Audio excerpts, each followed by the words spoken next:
Morning run is done.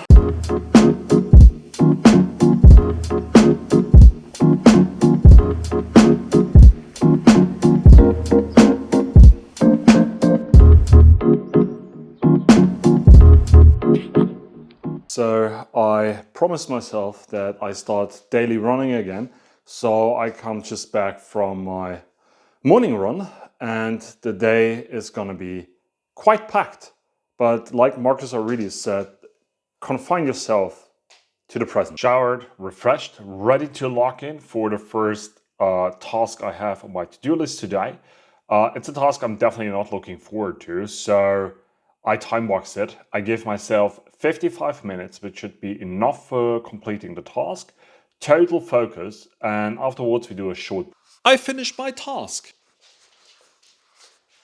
I mean, I was really not looking forward to that task because it is something that is like not too engaging for my brain, right? And my ADHD brain, it just does not like it. It's like, look, there are 5 million things right now that you could do that are way cooler, way more engaging than sitting down and doing that estimation. But hey, it's my job. I need to do it, right? So what I like to do is, first of all, remind me that I can think about it.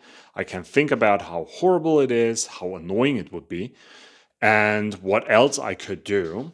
Or I can refocus myself on the present moment and just time box it and be like, okay, look, 55 minutes or whatever it takes right now, and I'll do it. It's time boxed. Afterwards, I'm done with it. It doesn't matter. I'm done with it. And then I also like to remind myself about something Epictetus said, because he said, it's not the thing that is bad, right? It's not the task that is boring. It is not the task that is annoying or something. It is my opinion about the task. The task itself, it's just a task, right? It cannot be something else. It's literally just a task. So it is my opinion, my perception of the thing, the label I give the thing, that makes it that way, right? So I remind myself and be like, okay, my brain right now just says like, this is boring, but this is just a task. So let's just do it. Let's maybe even make it fun, right? And then I figure like, okay, what is something that I have in my control on how I can make that thing fun? Oh, wow. Wow. Just dropped out of a meeting. It was supposed to be half an hour. It took way longer. It took like nearly an hour into lunchtime. So I have the next meeting at 1 p.m. leaves me with roughly half an hour to eat something. I actually planned to have a little walk during lunchtime to decompress a bit, but I think we have to skip that for now. So let's focus on some delicious lunch and stay in the present moment as we learned in the morning. So last week we ordered 2 beanbags for here. Here's the first one we ordered that came last week. And the second one did not get delivered last week, but it got delivered today. It just got delivered right now.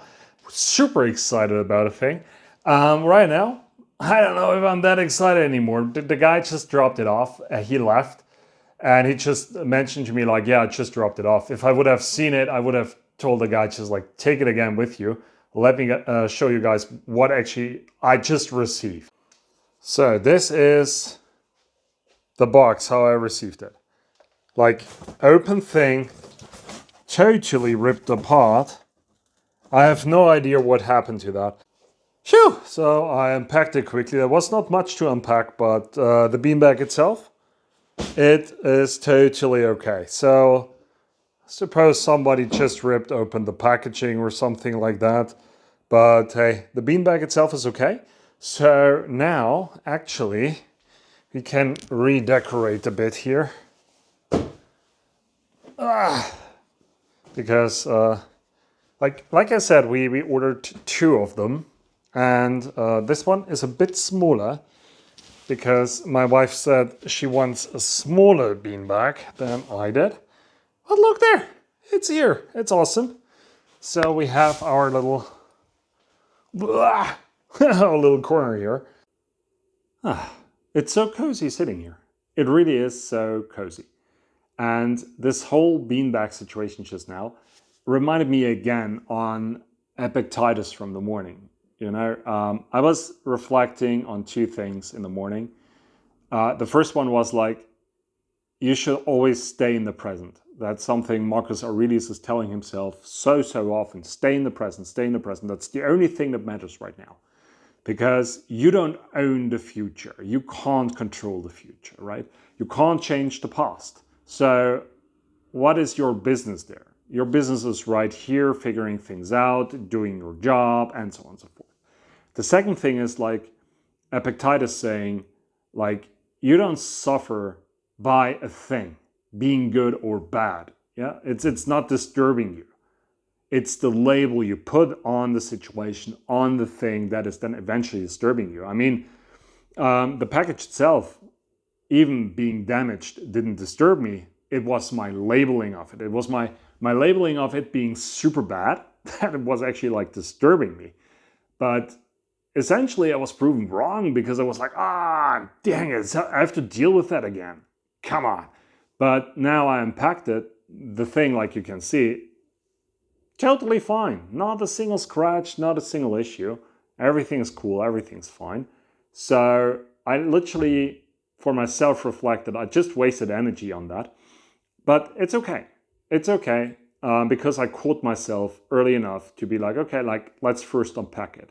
And I think that's the goal. It's not being perfect. So let me quickly come over here.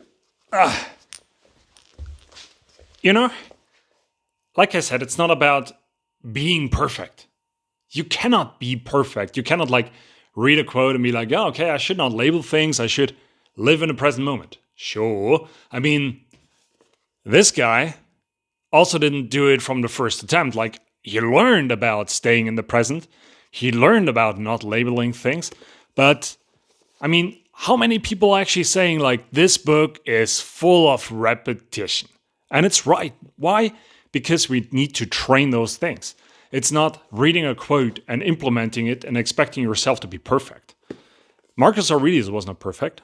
That's why he reminded himself all the time, like, look, I need to stay in the present. I need to stay in the present. He did it so often, and he was gentle with himself. He was like, okay, like, you misstepped there a bit, but remind myself again, like, let's stay in the present. This is why meditations is so repetitive, because it's really about Marcus reminding himself over and over again of the things that are important to him, the things he wants to pay attention to. And this is how we all should do it. Like, not expect yourself to be perfect from the first moment on, but give yourself time. The first time, you're gonna catch yourself maybe super late. The next time, a bit earlier, and a bit earlier, and a bit earlier. And very soon you find yourself being like, okay, wow, I really caught myself now at the moment, right? And honestly, like, it's a bit hard to track. It's a bit hard to really perceive how far you've come. And there is something you can do about it, because those small changes, those small behavioral changes over time, to really track and measure them, it's kind of hard. Let me quickly bring something over.